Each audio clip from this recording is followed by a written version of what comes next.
শর্মিষ্ঠা রেসিপিতে সবাইকে স্বাগত জানিয়ে দেখুন আজকের সোমবার আমি একটা রেসিপি আপনাদের দেখাচ্ছি। দেখুন এখানে পাবদা মাছ নেওয়া আছে আর পাবদা মাছের তেল ঝাল। দেখুন পাবদা মাছের জন্য এখানে নেওয়া হয়েছে হলুদ আর একটুখানি লবণ, এটা জাস্ট পাবদা মাছ মাখানোর জন্য। আর কি কি উপকরণ নিয়েছি দেখে নিন বন্ধুরা।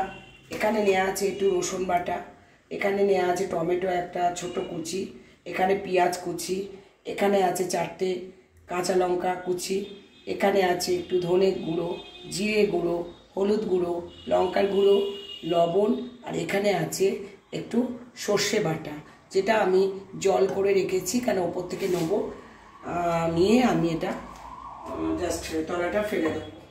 আচ্ছা, আমি কড়াইতে এবারে তেল দিয়ে দিলাম।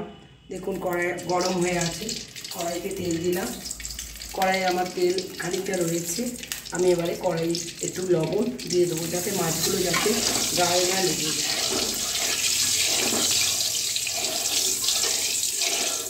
তেলটা আমার একটু মাছ ভাজার তেল ছিল, সেই তেলেই আমি করছি, অতএব ওই জন্য কালারটা একটু দেখুন। আমি মাছগুলো আস্তে আস্তে হালকা হাতে মাছগুলো আমি একটু হলুদ আর লবণ মাখিয়ে নিচ্ছি। দেখুন সুন্দর একটু তেলও আমার গরম হয়ে গেছে, প্রায় খানিকটা বেশ একটু বেশি করে সর্ষে তেল দেওয়া হয়েছে। দেখুন আমি এক এক করে আস্তে করে আমি পাবদা মাছের গুলো করে দিই। দেখুন বন্ধুরা, আমার মাছটা প্রায় লাল লাল করে ভাজা হয়ে গেছে। এবারে আমি আস্তে করে মাছগুলো তুলে নিচ্ছি। দেখুন বন্ধুরা, মাছগুলো খুব হালকা হাতে তুলে নিচ্ছি। দেখুন বন্ধুরা, আমি এখানে এবারে লঙ্কাটা দিয়ে দিলাম, লঙ্কা কাঁচা লঙ্কাটা, আর দিলাম একটু রসুন বাটা ছিল, রসুন বাটা, আর দিলাম পেঁয়াজ বাটা নয় এমনি পেঁয়াজ কড়া, টমেটোটাও দিয়ে দিলাম এর সাথে। দেখুন আমি এটা ভালো করে একটু ফ্রাই করে নেব। যেহেতু এটা তেল ঝাল সেহেতু আমাকে একটু তেলটা বেশি দেওয়া হয়েছে। আর পাবদা মাছ এরকম করে খেলে ভালোই লাগে, আপনারা এরকম করে খাবেন দেখবেন।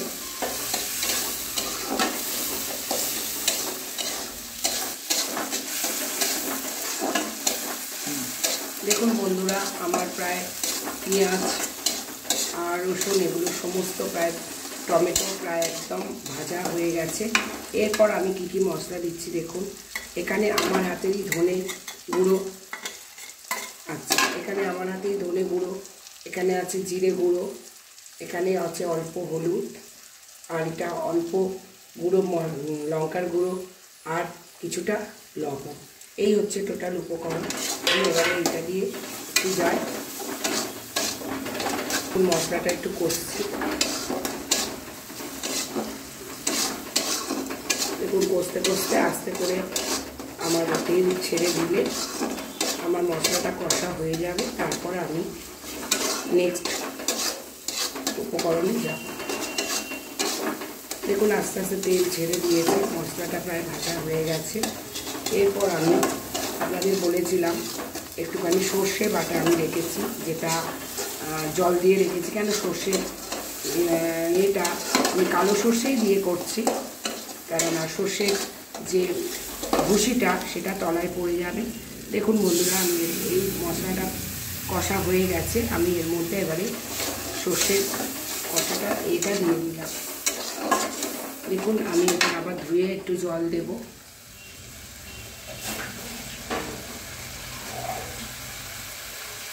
দেখুন বন্ধুরা, আমি একটু সর্ষে যেহেতু এটা আশা করি আর জল লাগবে না। দেখুন একদম আমি তলায় যে খিরছে পড়া সেটা দেব না, কেননা এটা পেটের পক্ষেও খারাপ। দেখুন বন্ধুরা কত সুন্দর কালার হয়েছে, আমার প্রায় কষা এবং এর কমপ্লিট হয়ে গেছে। আমার জাস্ট তুললেই আমি পাবদা মাছগুলো আস্তে আস্তে দিয়ে দেবো। দেখুন বন্ধুরা,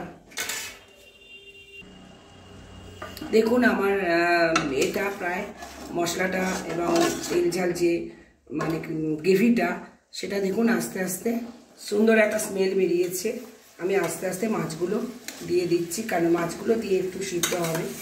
দেখুন আমি সব মাছ কটাই পাবদা মাছ কটাই দিয়ে দিলাম। আমাদের রান্না প্রায় ম্যাক্সিমাম হয়ে গেছে। দেখুন আর একটু মাছটা জাস্ট একটু সিদ্ধ হলে আমার রান্নাটা কমপ্লিট হবে। এটা খুব অল্পভাবে মানে অল্প সময়ে করা যায়, চটজলদি হয়ে যায়। আপনারা সমস্ত এর সাথেই আপনারা এটা খেতে পারবেন। দেখুন বন্ধুরা আমার প্রায় কমপ্লিট। এরপর আমি দেখুন আর একটুখানি একটু জাস্ট ফোটালেই আমার, কেন পাবদা মাছ যেহেতু নরম মাছ, আর একটু ফোটালেই আমার রান্নাটা প্রায় কমপ্লিটের দিকে চলে যাবে। এরপর দেখুন আমি এটা প্রিপারেশানটা আমি জাস্ট রেডি হয়নি, আমি রেডি করলাম। এরপর লাস্টে এই ধনে পাতাটা দিয়ে আমি জাস্ট তরকারিটা আমি নামিয়ে নেব। দেখুন আর একটুখানি হলেই, মানে মশলা যেহেতু আছে। হ্যাঁ চলে এসেছি বন্ধুরা, দেখুন আমার মোটামুটি হয়ে গেছে। আমি এবারে এই ধনে পাতাটা দিয়ে জাস্ট এবারে আমার হয়ে গেছে রান্না, আমি নামিয়ে নেব। এটা একটু গায়ে গায়ে হয়।